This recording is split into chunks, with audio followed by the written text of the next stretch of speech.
गुरबत दा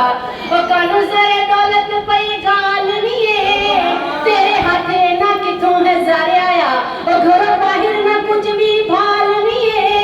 और वे दस्ते सही है भेजे सानू कानू रात सारी दीवा पाल नहीं है इंज वांग हलीमा जवाब दिता ओ कि तुम मेरी एनी मिजाल सया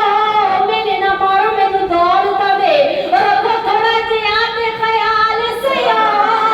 आया एक मेहमान है घर मेरे ओ किते दूर चहन ने सवाल सया मैं दिखदी ढांदी डोल दी नू लियान के उन्हें संभाल सया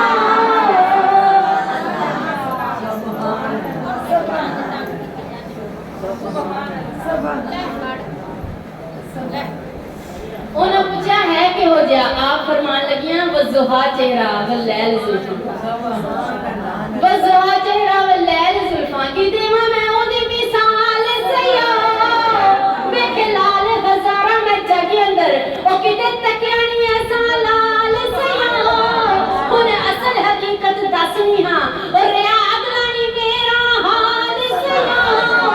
आया एक दुर्रे यतीम है घर मेरे